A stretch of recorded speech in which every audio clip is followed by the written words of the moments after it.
In today's video, I want to look at 5 amp models in the Axe FX and Axe 8 that I think are criminally underrated, and we are going to start with the Cameron CCV. All of these I'm running into the same Ownhammer Heavy Hitters Collection 2 Impulse, which is this Fredman technique on a Zilla Super Fat Boy 212 and a greenback. Here's what the CCV2A sounds like.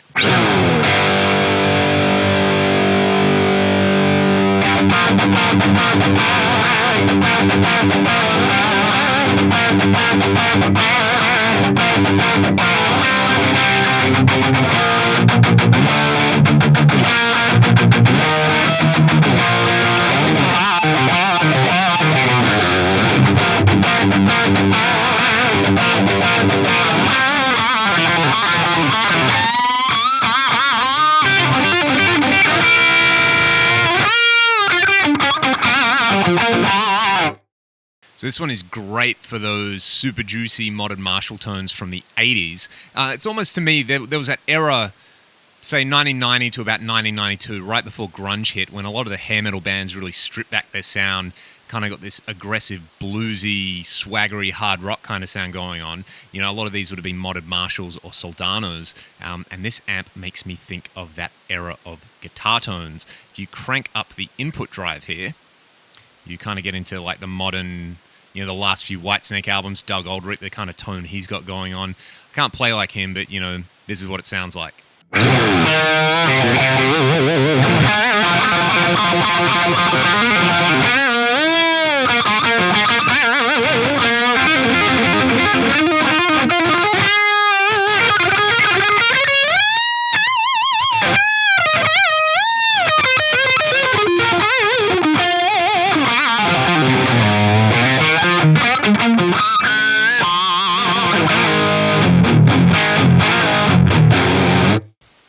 Also, this is a good amp if you want to cop that Nuno Betancourt tone, you know, Porno Graffiti, or the Third Extreme album, 3 Sides to Every Story. There's those tones lurking within there. So, moving on from the Cameron, let us have a look at one of my favorite heavy amps, the Splawn Nitro. I've got it set on Splawn Nitrous 1. Let's have a listen to it without a drive pedal. My buddy Troy Nababan has one of these amps, and we use it a lot tracking the Ragdoll album. Back to Zero, we use this together with an amp tweaker tight drive to kind of clean up a little bit of the bottom end. This is what it sounds like without the drive on.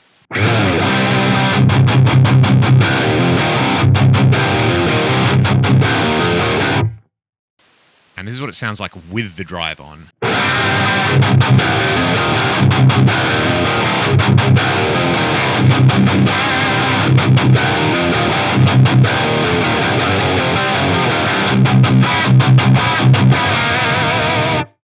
This to me has all the best qualities of a Mesa dual rectifier, but with this very, very subtle hint of a modern Marshall in the high mids. The low end in there is just phenomenal, and this is one of those amps that's really glorious to chunk away at and play with. Yeah, really, really underrated amp. Great, great model sitting here in the Axe FX. If you want a rectifier kind of sound, but you don't want a rectifier, go with this one. All right, moving on. So the next amp up is the Brit Appetite for Destruction AFS 100, channel 1 of the Slash signature amp. This one is far less metallic sounding, but man, it sounds good for hard rock stuff.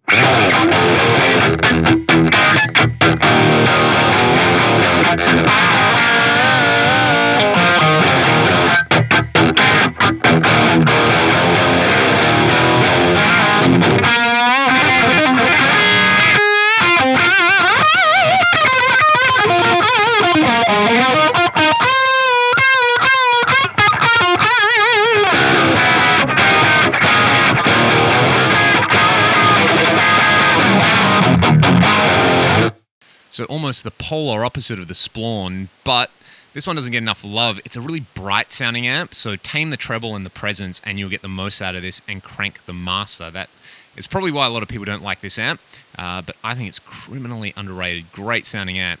Moving right along to number 4. There's another one of my favorites, super underrated. It's the Cornford Mark 52 model, and you know, This amp probably has a reputation as being like a really smooth kind of lead amp, but you can get some great high gain tones with it. Have a listen to this.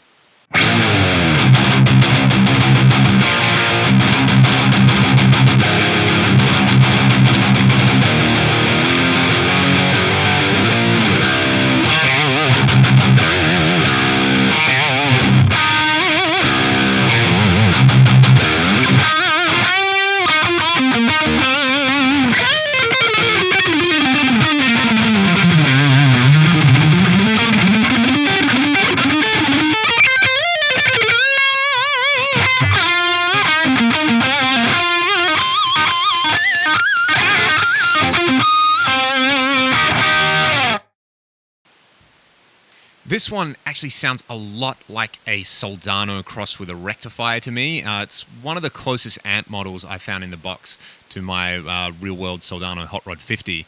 There's a couple of things that are different. It's a little thicker in the low end, but I think it's really, really cool. If you pull out some of the bass as well, you get a very modern kind of metal tone.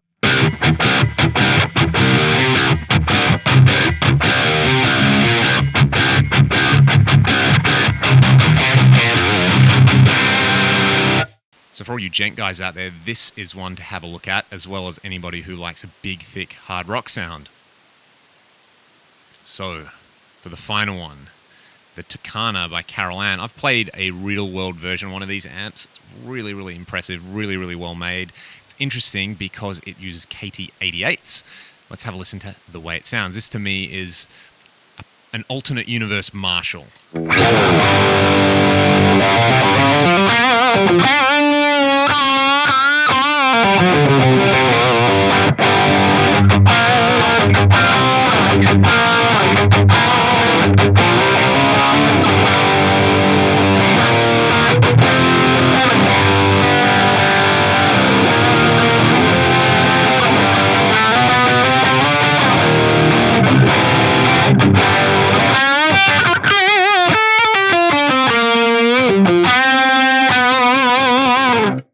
There's kind of graininess in the high mids and the high end that I actually really like with this amp. It might put some people off, but like I said, the mid-range sits in a different place. The way it feels is really different. This is one of those amps that's, you know, unique but familiar at the same time, and I'd really encourage you to play around with it because if you want to set yourself apart and, you know, not just be using like a JCM 800 or a rectifier or something like that for your high gain sound, this would be the go-to. It's really got a character all its own.